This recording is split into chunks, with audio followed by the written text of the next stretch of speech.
Vote দিলে অনেক ভালো লাগে। অনেক ভালো লাগছে, অনেক ভালো লাগছে। আলহামদুলিল্লাহ, আলহামদুলিল্লাহ, অনেক ভালো লাগছে। ঝগড়া করে না, কেউ ঝগড়া করবেন না। ঝগড়া করলে আমার কষ্ট লাগে। ঝগড়া করবেন না, সবারটা ঠিক আছে।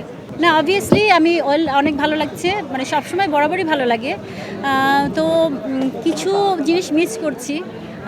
আগের কিছু ফ্রেন্ডদেরকে মিস করছি, নাম বলতে পারছি না।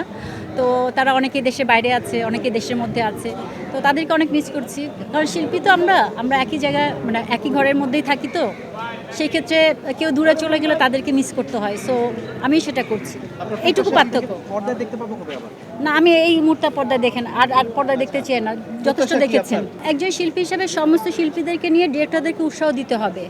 মেনলি আমাদেরকে মুভি করতে হবে। আমাদের এই চেহারা দেখায় লাভ নাই। মুভি যদি না করি, মানে এই চেহারা দেখার কী লাভ আছে বলেন? কোনো লাভ নাই। সো আমাদেরকে মুভি করতে হবে, ডিরেক্টরদেরকে উৎসাহ দিতে হবে, ডিরেক্টরদের পাশাপাশি প্রডিউসারকে দিতে হবে।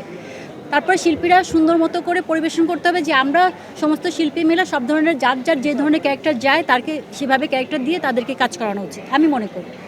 আমার জায়গাটা ক্লিয়ার না। ম্যাডাম ফুলি শোনেন, সবসময় একরকম থাকে না। পৃথিবীতে কোথাও নিয়ম নাই, একটা টাইম স্থির কোনো জায়গায় থাকে না। পৃথিবী দেখেন অনেক পরিবর্তনশীল। তো আমাদের এফডিসিতে পরিবর্তন হবে, এটাই স্বাভাবিক, অস্বাভাবিক কিছু না। সেক্ষেত্রে আমি মনে করি যে যেটা আছে অবভিয়াসলি ভালো, খারাপ কি আছে বলেন? এর চেয়ে কত দুনিয়াতে কত গাজাবাসীরা দেখেন যুদ্ধের মধ্যে আছে, আমরা সেই অবস্থা থেকে তো ভালো আছি আলহামদুলিল্লাহ। তো সেই ক্ষেত্রে বলবো আমরা অনেক ভালো আছি। এখন সমস্ত শিল্পীদেরকে মিলে ডিরেক্টর প্রডিউসারদেরকে বলতে হবে, আপনারা আসেন সুন্দর মতো আমাদেরকে নিয়ে কাজ করেন, জুনিয়র সিনিয়র সবাইকে নিয়ে কাজ করেন। এটাই চাও আমার কাছে।